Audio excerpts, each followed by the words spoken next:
Question 8. The diagram shows the female parts of a flower. There are three sections, P, Q, and R. Which statements is or are correct? Let us recall by naming each part, P, Q, and R. P is the stigma. It is the female part of a flower that receives pollen grains. Q is style. Style is the female part of a flower that connects the stigma to the ovary. And R is ovary, the female part of a flower that contains ovules.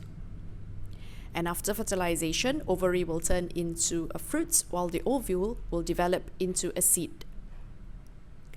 Looking at the options given, statement A says P is where pollen grains land, and that is correct because P is the stigma.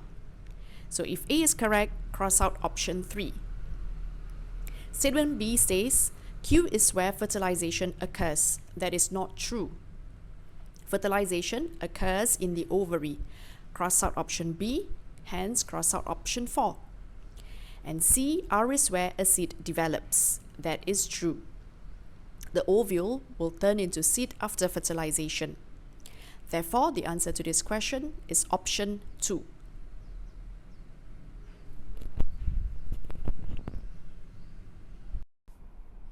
Question 9.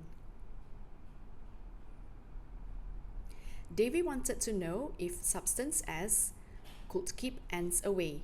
She conducted an experiment using two identical glass containers P and Q.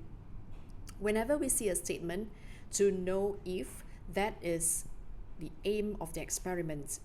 From the aim of the experiment, we can identify what is the changed variable, which in this case is presence of substance S. Every other variables are called constant variables. Let's continue.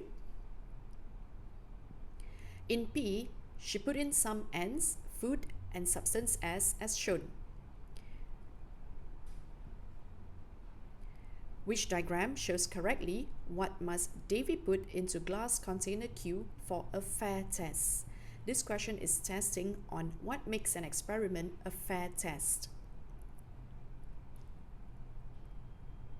The amount of ants, amount of food must be constant, while in container Q, there shouldn't be any substance S.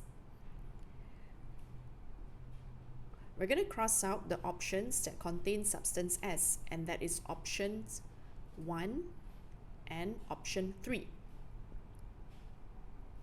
Now we're left with options 2 and 4.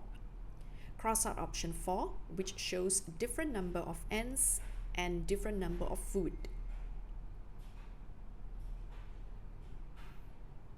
Therefore, the answer to this question is option 2.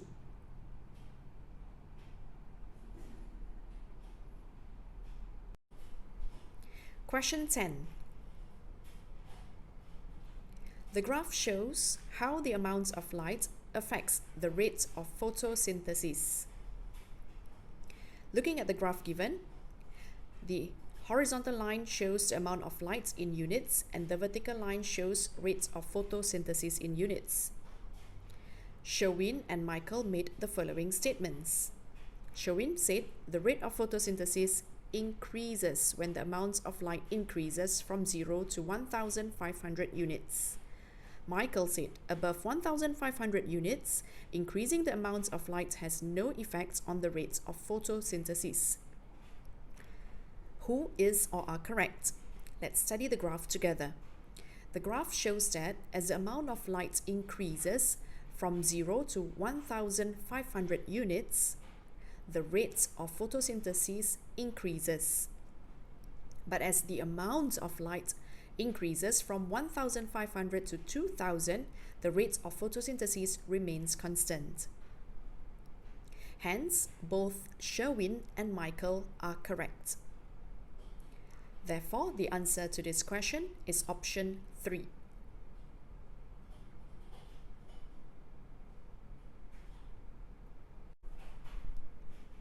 Question 11. Which term is given to all the grasshoppers shown in a garden? This is a very simple question. The question is only looking for the term to all the grasshoppers. Hence, the answer is population, which refers to a group of the same kind of living things. Therefore, the answer is 1. Question 12. Ginny used 4 similar leaves A, B, C, and D of the same mass to conduct an experiment. These leaves have more stomata or tiny openings on their bottom surfaces than on their top surfaces. Leaves lose water through their stomata. She coated some surfaces of the leaves with oil as shown in the table. After the leaves were left in an open area for an hour, she removed the oil and measured the mass of each leaf, which shows the mass of the leaves in increasing order. Let's recall on the functions of stomata. One of the functions of stomata is to allow water to leave the plants through evaporation. Therefore, the leaf that is coated both on the upper side as well as the underside of the leaf will have the greatest mass, which in this case is leaf D. Hence, cross out options 3 and 4, which show that D has the least mass.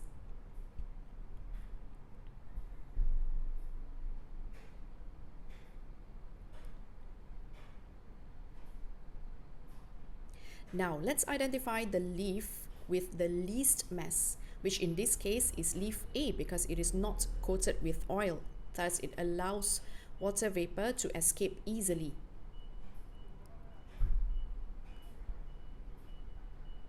And the next lighter mass will be the leaf at which the top surface is covered with oil, and that will be leaf C. Therefore, cross out option 1. Hence, the answer to this question is option 2. The lightest leaf is A, followed by C, followed by B, and then D.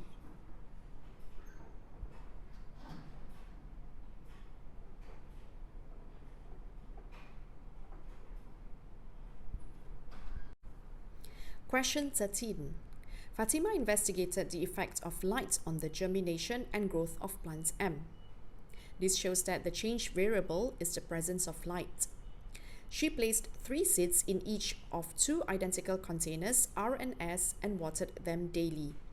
R was placed in a well-lit room, while S was placed in a dark room. Both rooms were kept at the same temperature. Hence, temperature is a constant variable. What can she conclude from the investigation?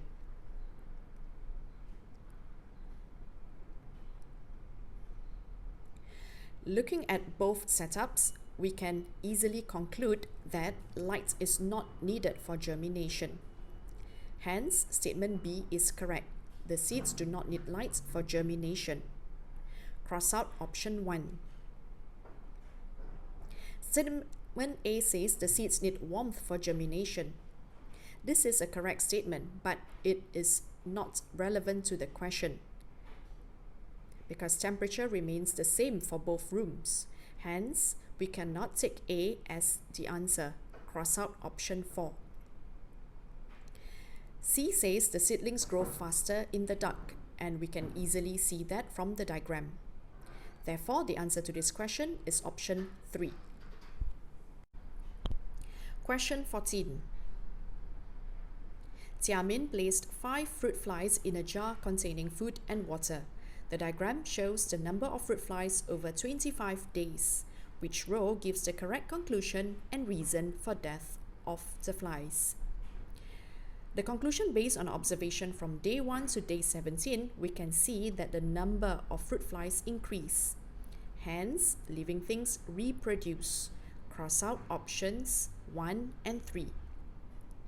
From day 17 to day 25, there was enough air for the flies. However, the flies died, and this might be due to disease. Therefore, the answer to this question is option 4.